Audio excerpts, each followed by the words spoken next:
You listen to me? Okay, look at me.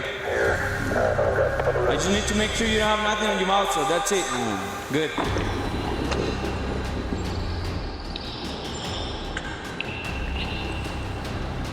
You're not. Are you practicing or? Alright, turn around, put your hands behind your back. We're gonna detain you right now. You got a whole another investigation. Good.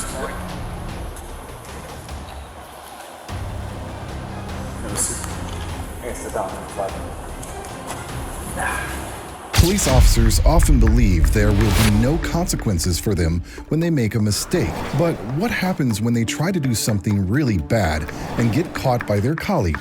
Here are some of the most interesting cases of cops who had to arrest their bosses. While patrolling in Gallup, New Mexico, a group of cops noticed a motorcycle lying in the middle of the street with the rider struggling to get it back on its wheels. It turned out that the rider had fallen off his bike while waiting at a red light. One of the cops quickly approached to help, but as she got closer, she realized the rider wasn't just any random person. He was one of their own. A sergeant from the Gallup Police Department named Neil Yazzie. Neil was found on the side of the road and his motorcycle was still on the ground. As the cops helped him out, they couldn't help but notice the strong smell of alcohol coming from him. Camera recording started.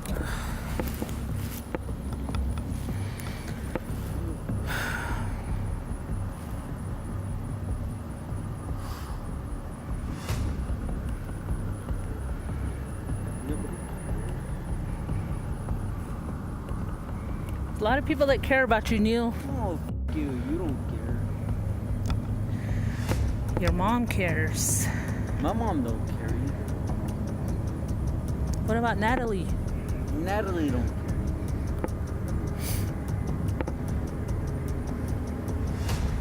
You don't care. Don't fuck.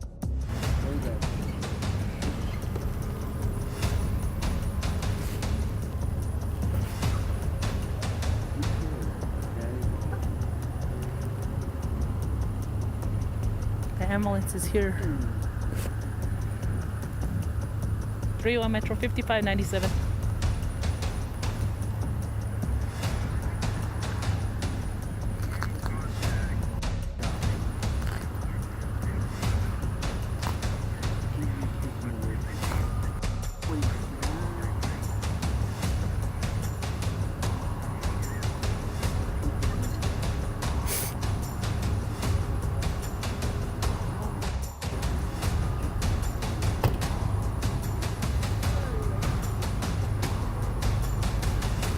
Even though the Gallup cops were handling the situation, they decided to call in the New Mexico State Police to take over the investigation. When the state cops arrived, the Gallup cops explained everything that had gone down, including how Sergeant Neil had refused any medical attention to check if he was okay. The state cops then had to put Neil through some standard tests for alcohol impairment, but everyone knew it was just going through the motions. It was pretty obvious to all involved that Neil was way past just a little tipsy.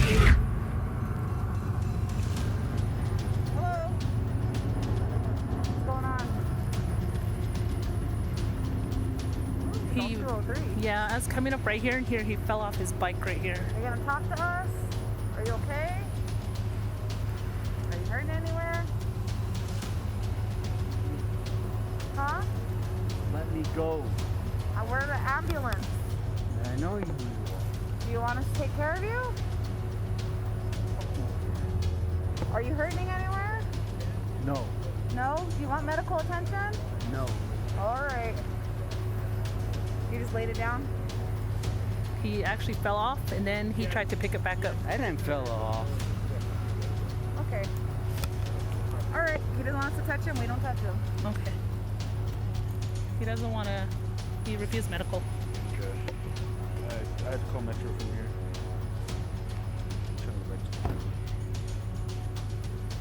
Sarge said, see if NMSP can come out. If not, just for me to have it.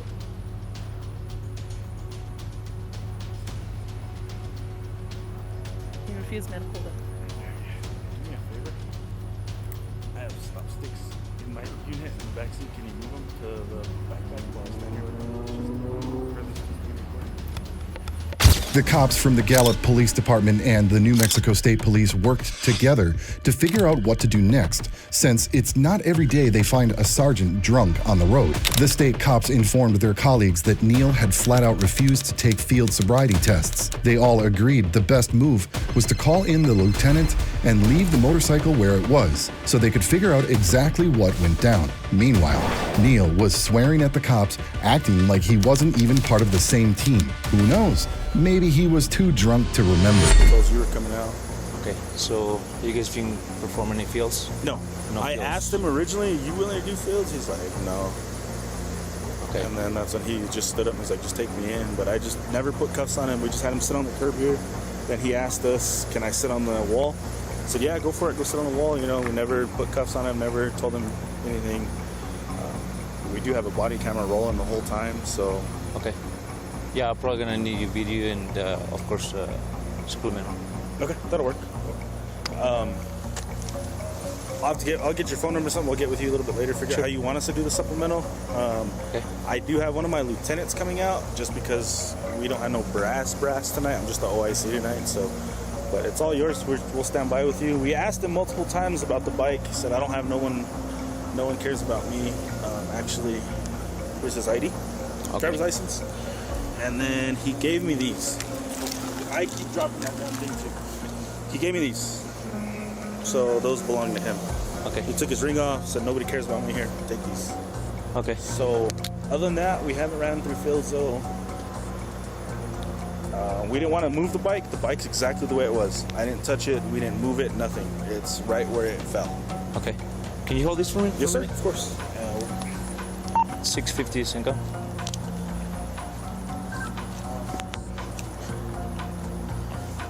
The New Mexico State cops wanted to have a word with Neil. You could see from their faces that they felt awkward about having to arrest their boss, but they knew they had to treat him like any other suspect, and that's exactly what they did. A lot of cops might have looked the other way just because he was a sergeant, but not these guys. The state cops and the Gallup cops were on the same page. No special treatment, even for one of their own. Neil, realizing that he was in deep trouble, tried to downplay the situation by claiming he'd only had 2 beers that night. Yeah, we've heard that before. Hello, I'm Officer Solista of the New Mexico State Police. You been consuming alcohol, sir? Yeah. Excuse me? Yeah. Yes? How much? 2 beers. 2 beers? What type of beer, sir? La Cumbre. Excuse me? La Cumbre. La Cumbre? Okay, where do you drink those at?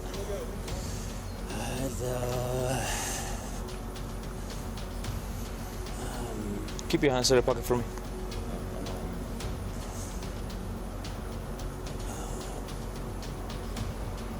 $49er. 49ers?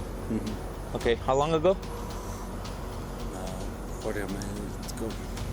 45 minutes ago. 45 minutes ago? Just 2 beers? Because I can smell a strong odor of alcohol from your breath. Just 2? Okay. So I'm going to submit you to a standardized field sobriety test, okay? I'm already drunk, bro. You already drunk? Yeah. Okay. I still have to do fields, all right? Are you good with that? Yeah. Okay. Come over here with me. Yeah. Let's use the line over there. Just watch your step right there.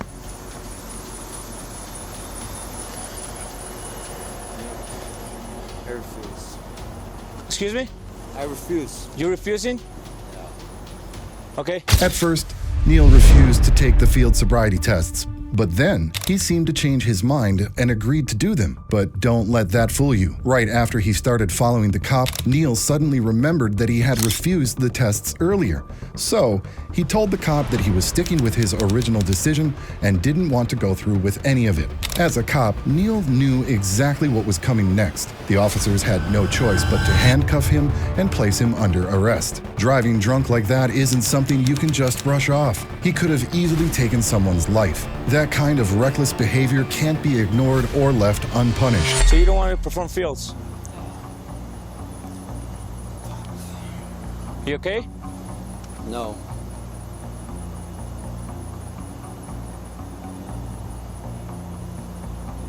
No, I'm not okay. Okay, sir, go ahead and turn around.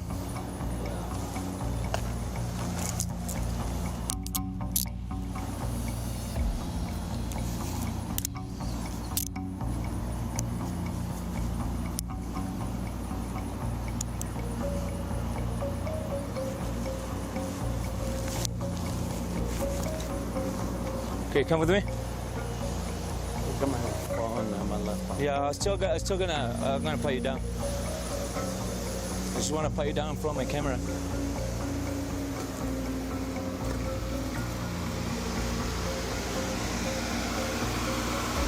Okay, stand right here. Spread your feet apart.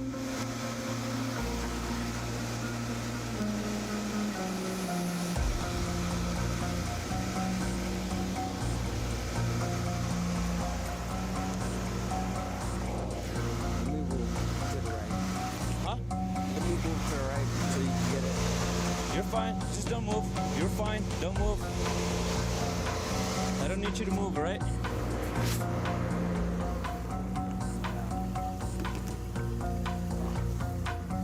After the cops handcuffed Neil, all they asked him to do was to look at them and open his mouth to make sure there was nothing inside. But Neil was about to make things easy for them that night. He refused even to look at them, let alone open his mouth. The cops practically had to beg him to cooperate. Getting him into the police car wasn't any smoother either. Just as they were about to close the door behind him, Neil felt the need to say something. Something that was supposed to be important, but really, it was just stating the obvious. Let's see what all that was about.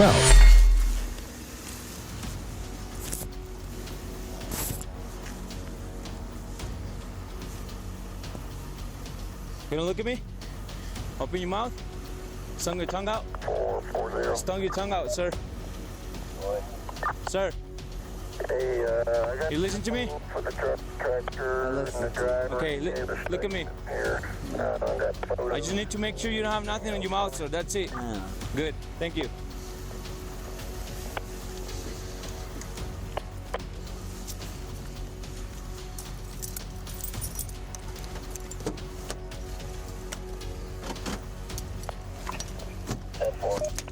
Stop. Hang on. Contact number 2829, insurance, DOT number. Go ahead and take a seat. You have all that? Hold on. Put down my hat. Put down my hat. Also, Just keep it for now. I got those two. That's order. And you should know. Right there. What's that? Stop. All right. I'm going to ask Dave to see the unit over there. Careful. My heel. Okay, listen to me, my boy. Just as the cop was about to read Neil his rights after the arrest, Neil started complaining, asking the cop to fit his glasses better. It was like he didn't even realize how serious his situation was, or that he wasn't exactly in a position to be making requests. But that wasn't the end of it. Neil then started feeling sorry for himself, saying his wrists were hurting, almost as if he expected the cops to let him go because of it. The thing is, he should have thought about all of that a lot sooner, like before he decided to get behind the wheel drunk. Yeah. You are under arrest for DWI. The New Mexican Compliant Consent Acts require you to submit to a blood test. Pull on my I don't know glasses. where state. Pull up. They're supposed to call their on-call. After you take your test, you have the right to choose an additional independent test.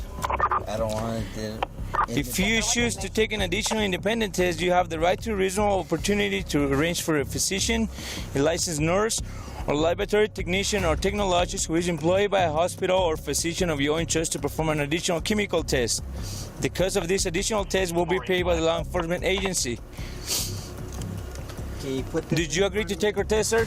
Yes. Can you, Okay. What's that? Can you put them in front of me? No, sir, I cannot do that. Okay. Go ahead and lean back. Look left. Yeah. Lean back. Lean back, sir. I'm leaning back. No, you're leaning forward. Lean back. I can't lean back because it's hurting my wrists. Just. I need to put the seatbelt. Do it. Who cares? You're just going down the road. Who cares? I'm not gonna do anything to you. Trust me. 650 is income. You guys haven't called any 46, right? No. Okay. Go ahead. After talking with the other cops, one of them went back to the police car to read Neil his rights, but Neil was still so drunk that he was practically falling asleep. The cop started reading him his rights and asked if he understood, but Neil claimed he didn't understand a word. It was clear he was lying. Being a cop himself, Neil was more than familiar with this routine. He was just trying to buy some extra time, though it wouldn't have made any difference in the end. The cop then asked Neil if he had any children, wanting to make sure they were all right since Neil wouldn't be coming home that night. Neil chose to invoke the Fifth Amendment and refused to answer, adding one more layer to the whole mess.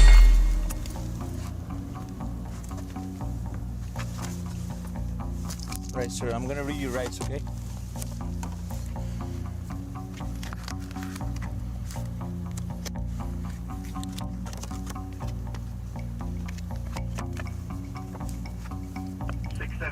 Go ahead.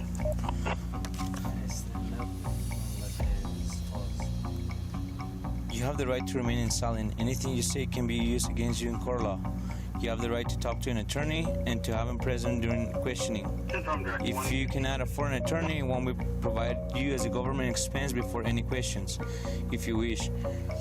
You can decide at any time to exercise these rights, not answer any questions or make any statements. If you decide to answer any questions or you might stop answering questions at any time to consult with an attorney. You understand what I just told you, sir?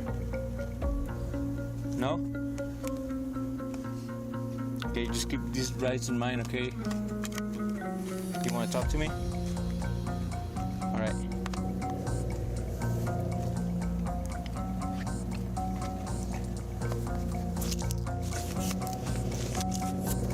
Do you have kids?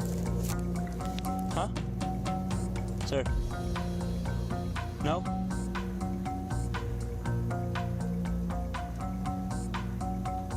Sir? Do you have kids? Plead the Fifth. Huh? I just want to make sure they're okay. Plead the Fifth. Huh?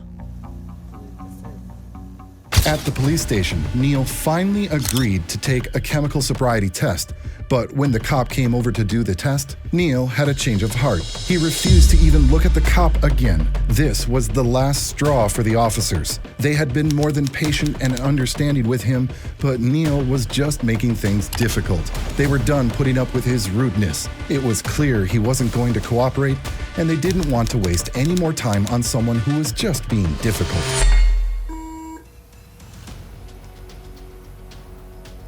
All right, sir, stand up.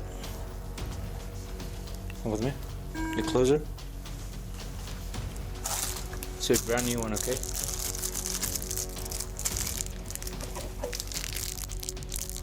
Go ahead and cover the mouthpiece over.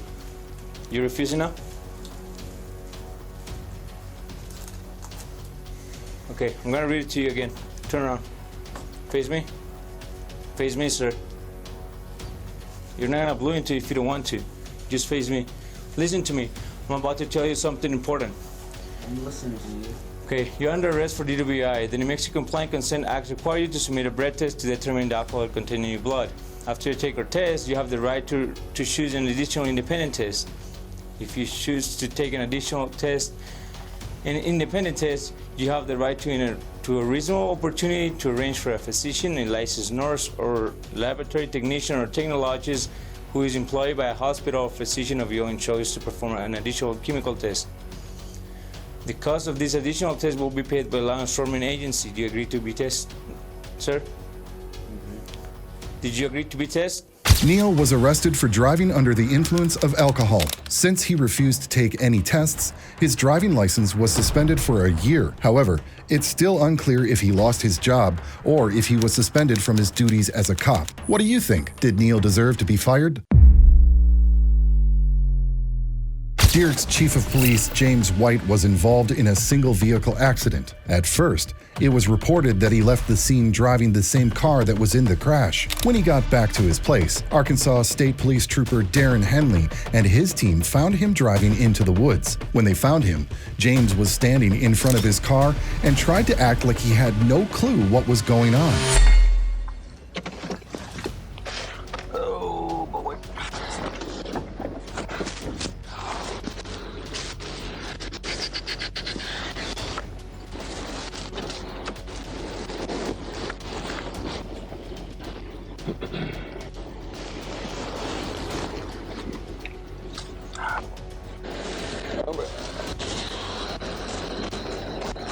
Hello. Driver of the vehicle. Driver of the vehicle. Yeah. Okay. Tell me what's going on. Trooper Henley with Arkansas State Police. Well, I don't really know.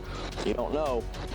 Okay. We were at a collision scene there in Mineral Springs is where we were at. Okay. Then we're hearing traffic of another collision that happened in a single vehicle. Okay. Okay. So were you the driver of that other Yeah. collision? Okay. Yeah. So tell me what happened on that collision. I turned too sharp, went in a ditch, got pulled out. Now I'm here. Did you drive back over here to your house? No. Okay. Another guy drove me back. Who drove you back? Family friend? Yeah. Okay, that was in your patrol unit? He was in my patrol unit, yes. Okay, why did he drive you back? Well, he was just in charge of the vehicle. Okay, before we go... During the conversation with James, Trooper Henley noticed the strong smell of alcohol on his breath. That meant James would need to do some field sobriety tests so the cops could figure out if he was drunk. Given how things were going, the outcome seemed pretty obvious. James didn't put up much of a fight, probably because he knew there was no way out of this. He even agreed to do the tests with the cops, knowing it was the only option left. Against you in the court of law. You have the right to have attorney present before answering any questions. If you can't afford one, want to be appointed for you, okay? If you do choose to answer any questions, you can answer those, and at any point in time, if you don't want to answer anymore, you can stop. Okay? You understand your rights? Yeah. Okay. The problem is, right now, I am smelling odor of intoxicants on your breath. Okay? So, that's where we're at. I know I haven't ever personally met you before. I see a badge, radio. I've been told that you work for Derek's. Okay. So, I'm not liking this situation anymore than you're probably liking it. Okay, but moving forward with that, we are going to continue on with the DWI investigation. Okay? All right.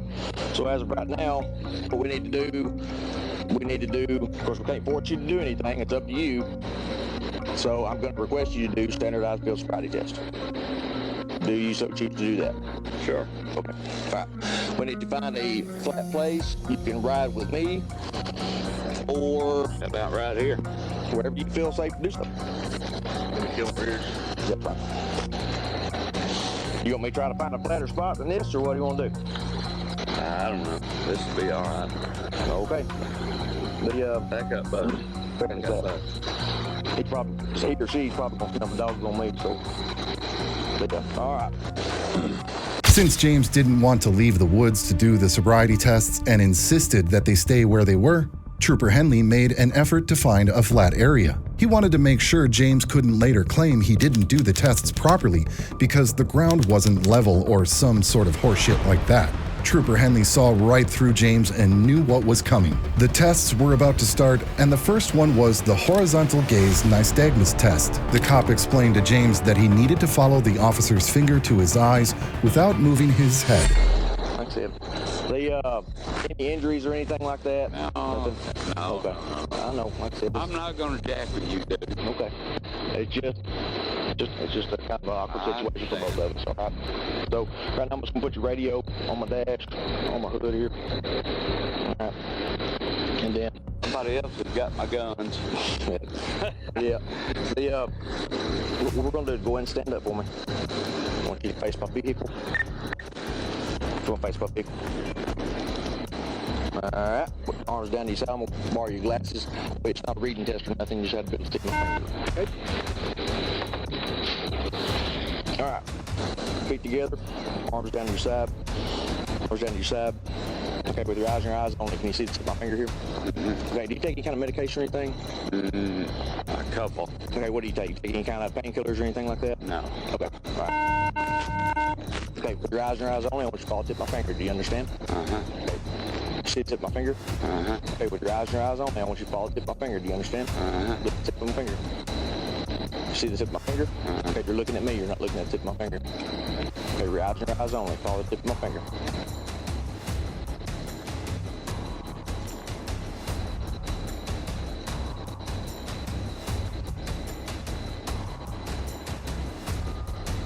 That's messed up. For James, even a simple task like this seemed impossible. He not only failed the first and easiest test, but he also couldn't grasp what he was supposed to do. Instead of following the officer's finger with his eyes, he moved his whole head around and laughed, even though there was nothing funny happening. Trooper Henley had to repeatedly remind him to keep his head still and to only move his eyes. But James just couldn't manage it. If you consider that most drunk people can at least do the first test somewhat correctly, it's clear how badly off James was. Keep your chin straight. Okay, we're gonna start the second part back over. Keep your head straight for me, okay? Put your arms down your side. Okay, we're gonna go out of the ways. 4 seconds. Just gonna rest your eyes a little bit. You're probably gonna get tired, but just go out as far as you can. Okay. Gotta keep your face straight, okay? Just turn your head a little bit, all right?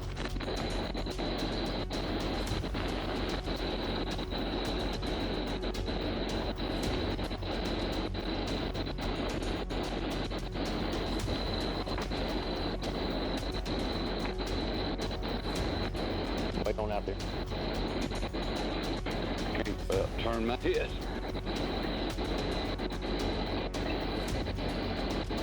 Okay, you're gonna tip my finger. Okay. If it goes out of your line of view, just look as far out there as you can until it goes back into your line of view, okay?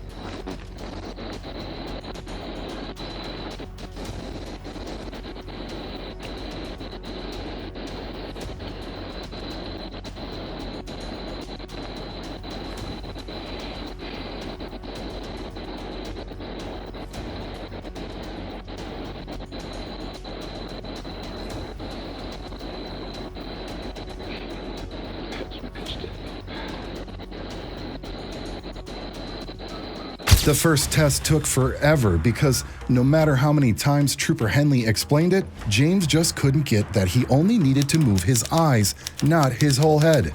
Trooper Henley tried to be patient since James was a fellow cop, but it was clear that this test wasn't working out. It was time to move on to the next one, the walk and turn test. Okay, you're not able to keep your head still, okay? All right, just keep your chin down for me. We're gonna go up, okay? If it goes out of your line of view, just keep it as far as you can until my finger comes back in your line of view, the tip of it, okay? You understand? Sit down.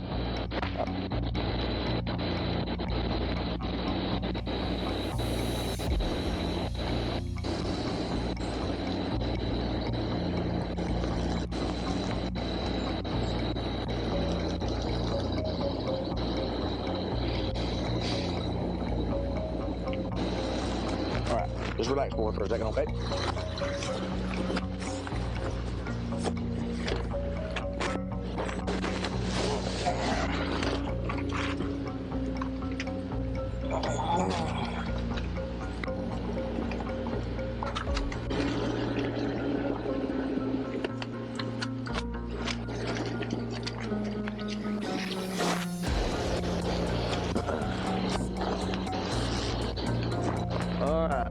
I'm gonna let you put your glasses back on. We're not gonna need your eyes anymore, okay? Alright. This next test is gonna be a walk and turn test. It's a simple heel to toe test. Are you familiar with those? Okay. Yeah. Alright. Just come back here for me for a little bit. James was asked to walk heel to toe for 9 steps, turn around, and walk back the same way. Sounds simple enough, right? But not for old James here. He didn't even wait for the full instructions and, trying to prove he wasn't drunk, started walking in a clumsy and uncontrolled way. Trooper Henley had to stop him and explain the steps again. It wasn't that complicated, but James just wasn't getting it. Honestly, Trooper Henley showed way more patience than most would have, especially considering that James misused his power and was this drunk. We're gonna try to stay out of this little hole right here. There's a slight divot. Keep face me now. All right. Yeah, we need you to get imaginary line. So you're gonna take 9 heel to toe steps. So wherever you think you can take 9 heel to toe steps. Is that where you want to do it at, right there? Yeah, I guess. Well, wait, there you go. Yep. Oh.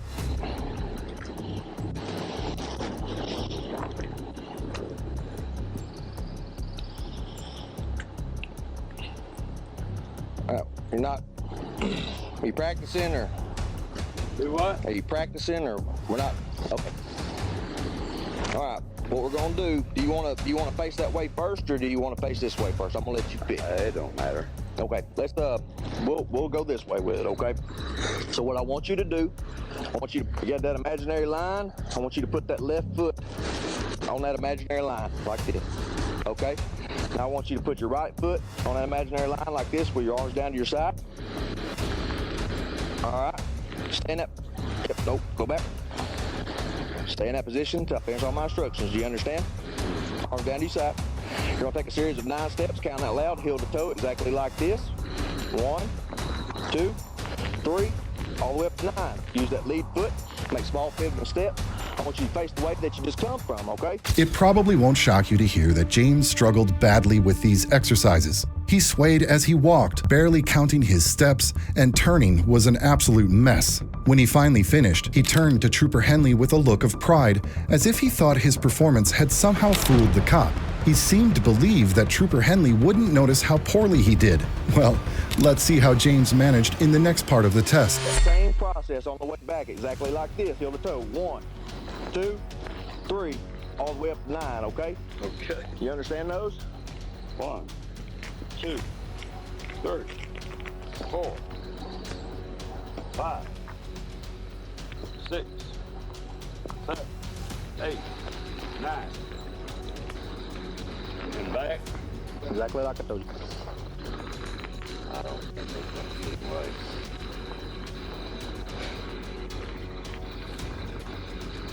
1, 2, 3, 4, 5, 6, 7, 8, 9.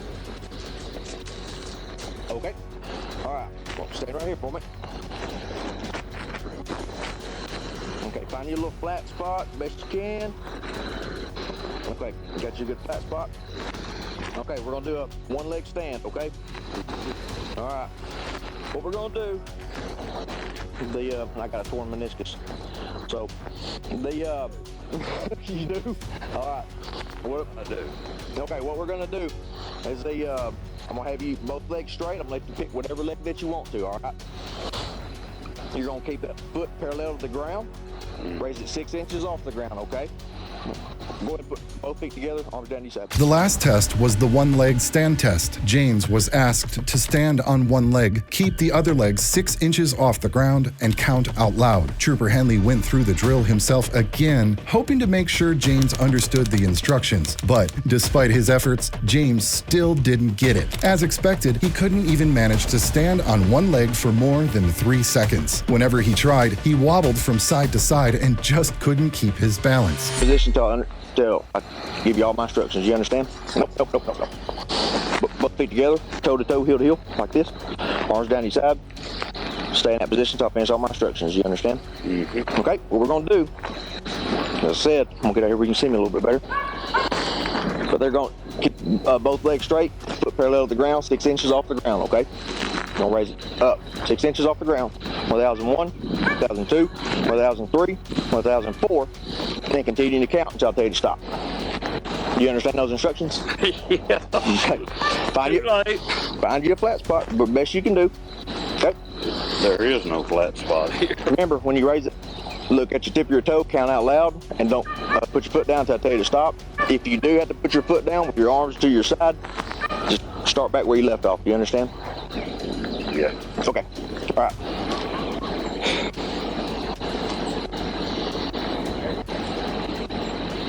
1, 2, 3, 4. How long do I have to hold it up? Approximately 30 seconds.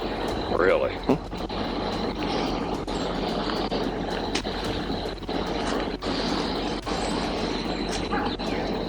Shit. I can't stand this on level ground. It ain't There's that. level ground right there. I'll let you relocate if you want to. You can stay in the same spot. James was then asked to take a preliminary breath test, or PBT, where he had to blow into a device that measures blood alcohol concentration. He struggled with the test, but in the end, the result came back with a very high blood alcohol content of 0.24%. That's 0.24 grams of alcohol per deciliter of blood. This level is considered extremely high and shows that James was very drunk. It's far above the legal driving limit, which is usually 0.08% or lower. Realizing how serious the situation was, James knew it was over for him and started trying to come up with a new strategy. Have you ever flown in a PBT before? No. No? Oh, hell. I know it. Okay, when I ask you to, it's just like blowing through a straw, blowing up a balloon, okay? I understand. Good, strong, steady breath until I tell you to stop, okay? Got it. Deep breath and blow. Blow, blow, blow, blow, blow, blow, blow, blow, blow, blow, blow, blow, blow, blow, blow. What did it blow? I'll show you just a second. Dude. I've got 34 years. Please don't screw this over. I'm at my damn house. I got a problem, I understand that. And I will work on it, but damn. One more time. Huh? Just a good, strong, steady breath. Yeah, I'm not gonna argue with you. I know how it goes. Please. Okay, deep breath and blow. Blow, blow, blow, blow, blow, blow, blow, blow, blow, blow, blow, blow, blow, blow, blow. Good, that's it. Good. I'm out of breath. Okay, you gave more than good enough breath that time. Go. James then started begging Trooper Henley to let him go home, admitting that he knew he had messed everything up. Despite his pleas, Trooper Henley made it clear that begging wasn't going to change anything. James's situation was serious, and there was no way around it. He was going to be arrested. It's refreshing to see the professionalism of these state troopers. They stay polite and professional while upholding the law, no matter who you are. Please, let me go home. I'm right here in my damn backyard. Okay, that was a .24. I know I'm up. I understand that. It's not your fault. It's not his fault. All right. Yeah, not a problem. But all right. The thing is, right now, you are going to be placed under arrest for DWI. oh, hell. The thing is, and you ought to know out of anybody else. Okay. It's just, it was a poor decision made, and I hate that we met under these circumstances. I understand that. I'm not mad at you. Yeah, and it's absolutely nothing personal. I understand that. Now I'm going to make sure that you don't have any concealed weapons or anything on you I like don't that. have anything. Pocket knife. Yep, we're going to have to, so we just got to make sure that's going. Yep. I don't want to lose that, though. It's going to stay with you. This is your residence here. Is somebody here with you at your residence? Yeah. Okay, do you want to leave this with somebody here so they're not a chance at it? Right there. Who's your brother? He's coming. Okay, him? Okay. None of them come down here and give me problems, right? Oh, no. Okay. I ain't got nothing else. Okay, but I got to check. Do you want to leave all this with them? Is there anything you want to take down there with us? I'll Don't take it with us. We just put it with stuff. What this is going to go? you do. Yeah, the way this is probably going to see if somebody. In the back of the police car on the way to the station, James kept going on about his 34 years of experience, telling the cops, especially Trooper Henley, not to mess it all up for him. But let's be real here, Jimmy. You're the one who messed things up, right? If he had thought things through and owned up to his mistake, it might have made things easier for everyone involved. If he could just accept that he's the one who screwed up, maybe, just maybe, he could start figuring out why he ended up drunk this early in the morning. It's just going to be a speed bump. We'll get over it. It's just going to be a speed bump. We're going to get over it. 34 years.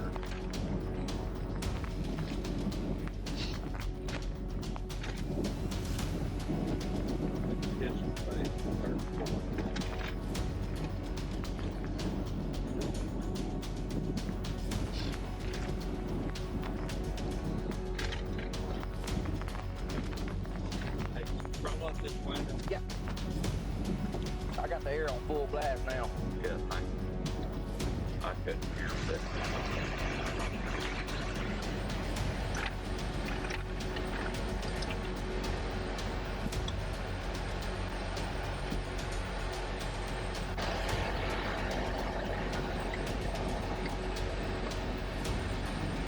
Take me home, start 4 years. Do what? Sure you can't take me home, start 4 years. I wish I could. And honestly, I wish I could, but there's a letter of the law there that I signed up for, and there's an oath. I understand, dude.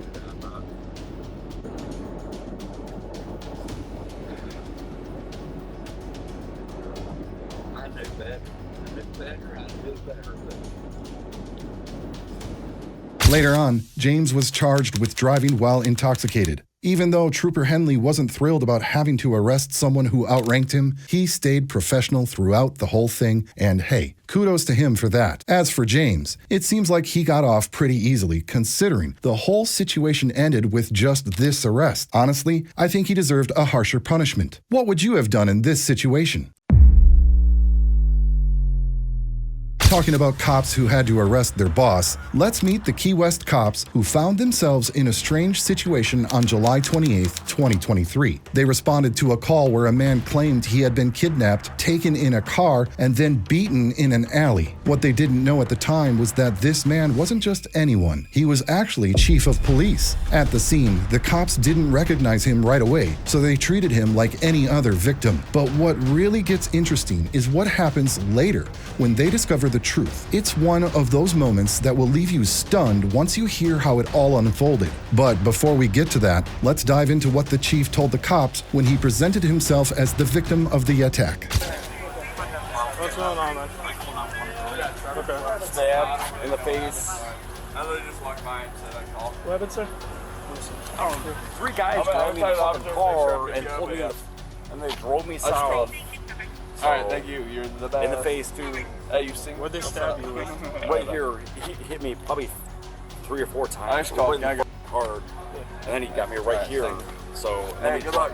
Yeah, thanks, man. So, but I had a. Do you have any idea who it is? You were in Spanish. a car? So you said you were in a car with them, right? They pulled me into a car. They pulled you into a car. Yeah. So here's what fucked up is. I'm a cop. He's got minor scrapes, but he's claiming he was stabbed multiple times. If you want to have a medical, come check him out just to double check.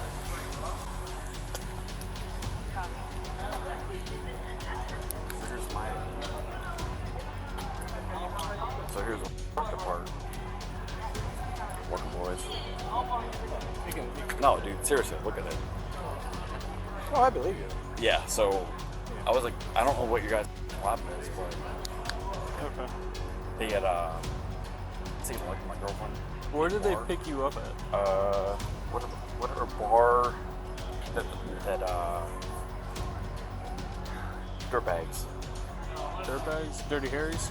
Yeah. Yes. Dirty Rick's and Dirty Harry's? Yes. Okay. So they took me to some alley and started kicking me in the face, and Not only did he say that he was beaten, but the story took an even crazier turn. This man told the cops that while he was being tortured by the people who kidnapped him, he managed to grab a stick and stab one of them in the neck. At first you might think, well, if it was self-defense, that makes sense. But hold on, because things are about to get a whole lot darker. The situation wasn't as simple as it seemed, and what happened next took the cops on a wild and unexpected path. Grab a stick and started stabbing me.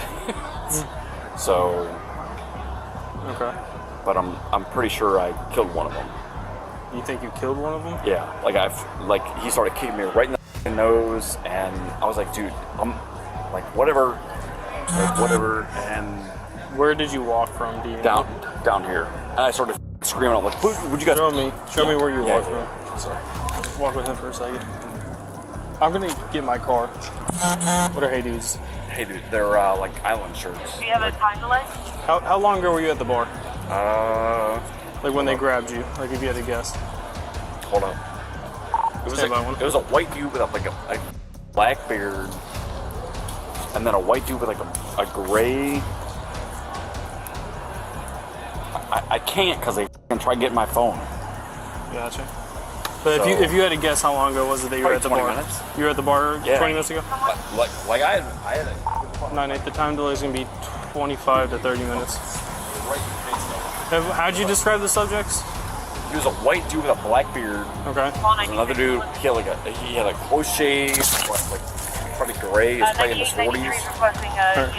But he kicked me in the face. So how tall was the first guy? You said white guy. Probably 5. He was shorter than me, so I'm 6'1", so probably probably 5'10". 5'10". Yeah.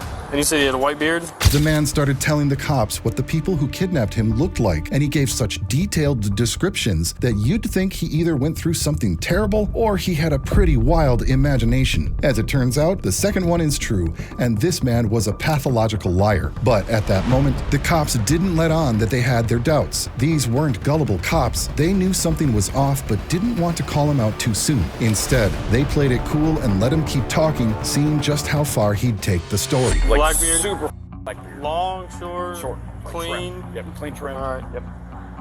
So, how old do you think he was? probably 40. 40? All right, and the second one? Probably, they're probably What part of Rick's were you at? Were you in the front, like on Duval Street? Third Harry's like right in the front. In the front, on Duval Street? Direct front. Yeah. Direct front. So, here. You can't open your phone. I can't. So why do you call 911?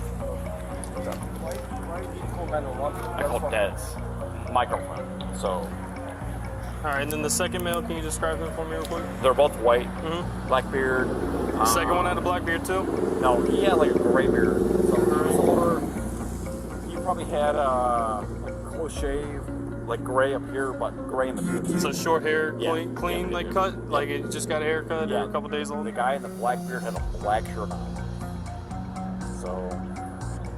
So the guy with the black beard had a black shirt? Yeah. What about the other guy? The guy with the gray beard, what was he wearing? He had like I want to say like a dark blue. Dark blue? Yeah. Well, they grabbed me and took me. What they kind of took me vehicle? I don't. SUV, That's the part. sedan? I do not know. This man seemed to be having a good time spinning his false stories. He told the cops that he was actually on vacation, saying he came down for just one night with his girlfriend. But then one of the cops asked the obvious question, "Where is your girlfriend?" That's when he said he had no idea and couldn't reach her by phone. Out of nowhere, without being asked, he handed over his ID and introduced himself as the police chief. Turns out, he was Chad McArdle, the police chief from Boston Heights, Ohio. It's like he thought the title would make his wild story more believable, but the way he dropped it into the conversation was pretty strange. Live down here? No, still in Ohio. You're on vacation? Yeah. Where are you staying at? Swear in Miami. We came in here for one night. Okay, where are you staying at down here? Airbnb at 803 Duval Street. It's like a kilo on High Street. So where's your girlfriend at? I have no clue. I can't because they kept trying my phone, so I can't activate it. So who's there? You kept trying your phone. there's a white dude with a black beard. And there's like a heavy set dude with like a gray and white beard. So Yeah, man. I'm a cop too, so that's what fucked up. Yeah, like seriously, like so.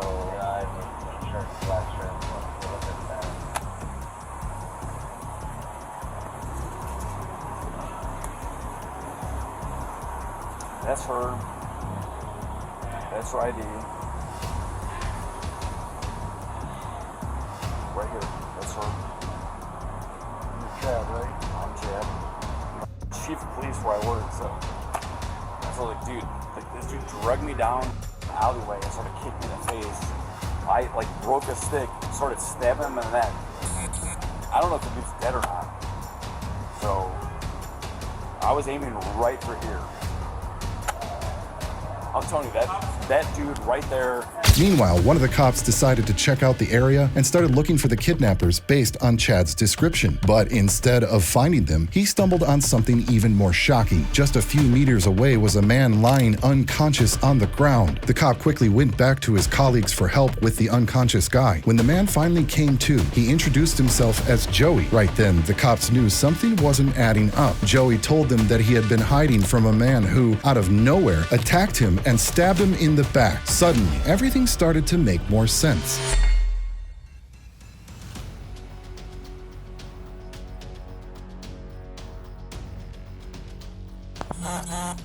Need you to come out here.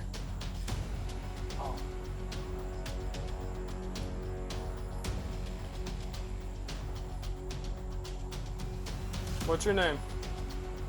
Joey. Joey, did you hear any commotion going on? Like a fight or something that's broke out? Yeah. You did? Come out here for me so I can see you. Let me put this away. Oh. I sure did. Come on, 90. I'm in the alley right behind 424 Southern, and I'm out with the 77 that stated there was a fight that just took place here. Oh, just hiding from him. You were hiding from him? Yeah. So what did you hear?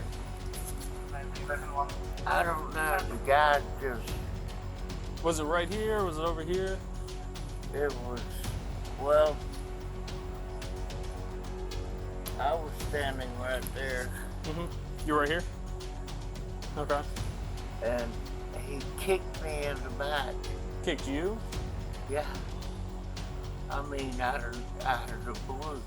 The cops asked Joey if he could remember what his attacker looked like, but he was struggling to give them details. He explained that he had passed out right after being attacked from behind, so he didn't get a good look. With that lead going cold, the cops went back to Chad, who was still going on about his story, claiming he was the victim. As soon as he saw the cops again, he started saying how he didn't want the person he stabbed to be dead. It was like he was enjoying all the attention, playing up his role as the victim. For one night, Chad seemed to be loving the spotlight, acting like the most important person in the room. Yeah, what did he look like? About your size. Okay, what was he wearing? I don't know. But did you notice anything that you'd be able to pick out? I would say he was blonde or redheaded. Okay. That's about skinny all. guy, kind of bulky, heavy set. Kind of. Your Okay. size. Did you do anything to him when he kicked you? No. No. I hit the ground. Matter of fact, my back is. Okay. You have your ID on you, sir? No. All right. You Do me a brown. favor. Wait here. Don't go anywhere, okay? You're not in trouble. Let me make that very clear. You're not in trouble. Okay? Just hang out here, okay? If you just stay with us for a bit, yeah. We're just going to figure out what's going on, okay? You guys busy down here? Yes, we are.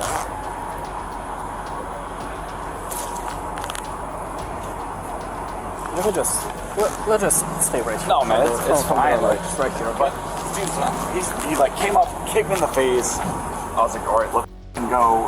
I broke the branch off and started just stabbing. So,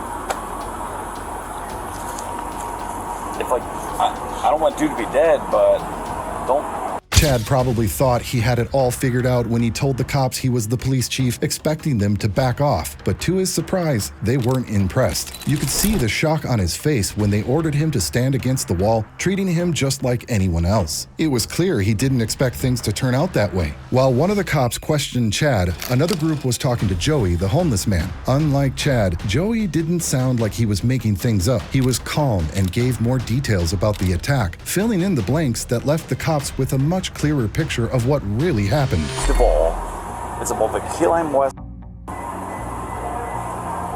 and then we're at Dirty Harry's, and next thing I know, I'm being dragged in the car, and then dragged down the fucking alley, and like I got kicked in the fucking nose, and I'm like, dude, what?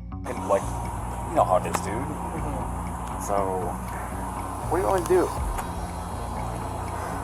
No, we're just trying right now to figure out Yeah, what's going on. dude, There are I- people dude, there, I'm telling people you. there. I'm Okay, telling yeah. you. Just stay here with me, alright? No. We'll figure out what's going on. Dude, I grabbed that stick. I'm pretty sure that dude. I punctured him.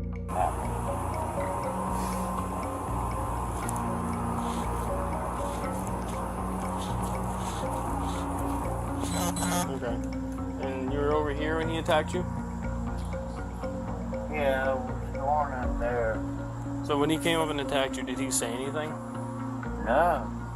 He said, I'm gonna kill you. Yeah, he did. Say something. So he said I was going to kill you? Anything else?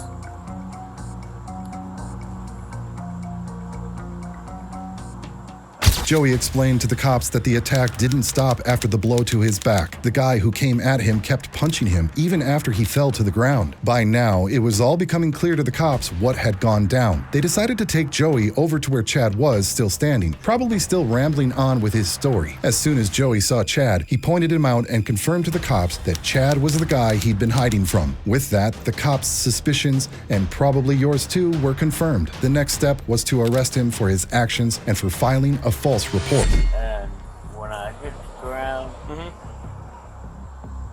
he kicked me a couple more times. Okay. And Did you try to defend yourself at any point? no, You never tried to defend yourself at any point? he was way beyond me. Okay. Alright. I'm not a fighter. I understand. Let me get your information, okay? Okay. What's your first name? Have you ever had a Florida ID? Yeah. Alright, hang tight here, alright?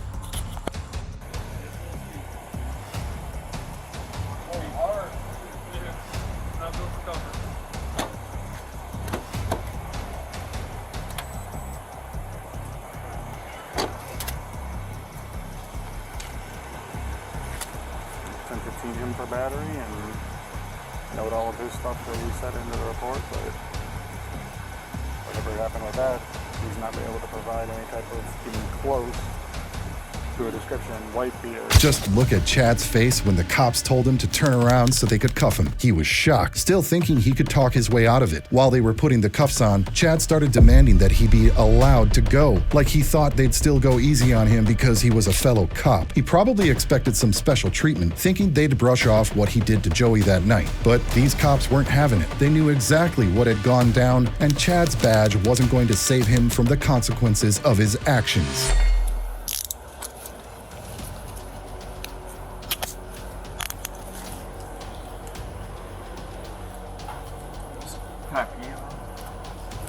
You're gonna have to hold that for right now. There's no bathrooms around.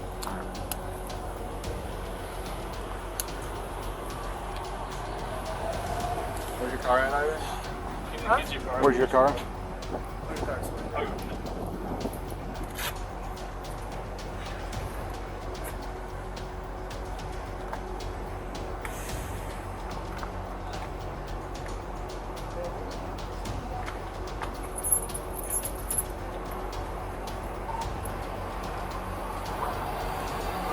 There's 2 IDs in this police ID. I need to get them both.